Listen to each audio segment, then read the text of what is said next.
दोस्तों, आपका स्वागत है रात की दहशत में। ऐसी डर भरी कहानियां सुनने के लिए तैयार रहिए। महक का शरीर लोहे के सरियों के आर पार हो चुका होता है। क्लर्क के चेहरे पर एक बड़ा सा सुमराग होता है। सैम की गर्दन पीछे की तरफ मुड़ रही होती है और उसका शरीर एक चेयर पर रखा होता है।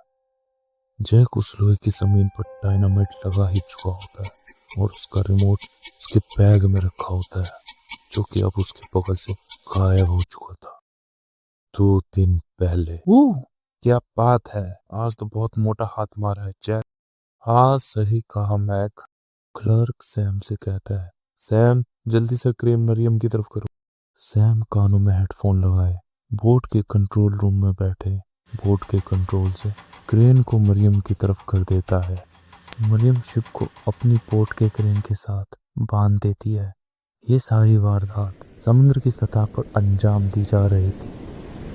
जैक, मैक, क्लर्क, सैम और मरियम सहित अपनी बोट पे सवार हुए शिप को लेकर अपनी मंजिल की ओर निकल पड़ते हैं। जैक और उसकी टीम एक क्लब में एंटर होते हैं और सारे एक ही टेबल पर जाकर बैठ जाते हैं। इसी बीच जैक अपना ऑर्डर देता है। हे रॉकी, 4 बियर और सॉफ्ट ड्रिंक। क्लब का बारटेंडर रॉकी जैक से कहता है, क्या बात है जैक, आज बहुत बड़ा हाथ मारा है।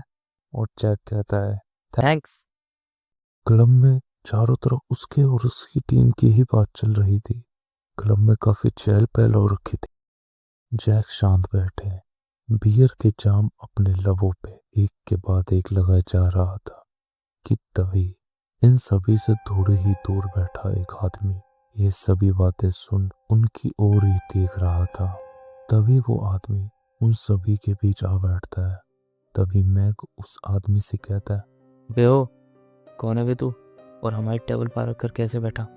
जैसे ही मैक उस आदमी का कंधा का कॉलर पकड़कर उसे हटाने वाला था कि तभी जैक की तरफ चेहरा कर कहता है, मैं तुम्हें एक बहुत बड़ी शिप के बारे में बता सकता हूँ, और साथ ही उसमें छुपे खजाने के बारे में।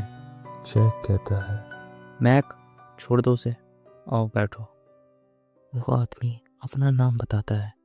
मेरा नाम रायन है, और मैंने अपने जिंदगी के कुछ सालों से एक शिप के बारे में पता लगाया, और उस शिप का नाम है द इटर्नल इक्लिप्स। ये नाम सुन के मानो एक पल के लिए सबके पैरों तले जमीन ही खिसक जाती है।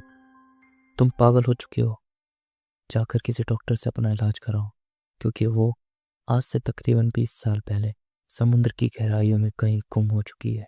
कई लोगों ने उसे ढूंढने की भी कोशिश की, पर किसी को वो आज तक नहीं मिल पाई, और अचानक वो शिप तुम्हें मिल जाती है।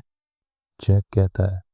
उस टेबल पर बैठे सभी लोग रायन पर हंसने लगे, पर जब रायन ने अपने कंधे पर लटके बैग से एक टैब को निकाला और उन सभी को दिखाया, तो मानो उन सभी की हंसी पर एक ग्रहण लग गया हो।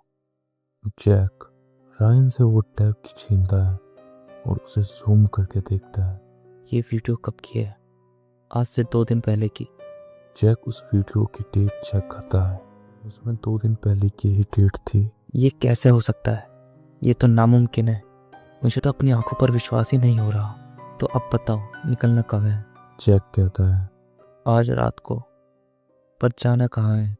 Atlantic ocean. रायन कहता है। मैक कहता है, सुना है वहाँ आए दिन जहाज गुमशुदा होते रहते हैं, पर उस जहाज में हमें 100 किलो सोना मिलेगा। रायन कहता है। रायन की ये बात सुनकर मानो सबके कान खड़े हो गए।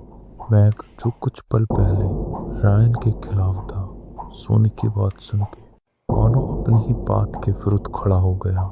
इसी बीच जैक रायन से कुछ कहता है। अरे, मुझे माफ करना, मैं तो तुम्हें अपनी टीम से मिलाना ही भूल गया। यह है मैक, जो हथियारों को संभालता है। यह है क्लर्क, जो शिप के सोनार सिस्टम को देखता है। यह है सैम, जो शिप के कंट्रोल्स को देखता है। और यह है मरियम, और मुझसे तो तुम मिल ही चुके हो। अब रात हो चुकी थी। Jack, Mack, Sam, Clark, Ryan और मरियम अपने जहाज पर सवार हुए, समुद्र की ऊंची लहरों को काटते हुए अपनी मंजिल की ओर निकल पड़ते हैं।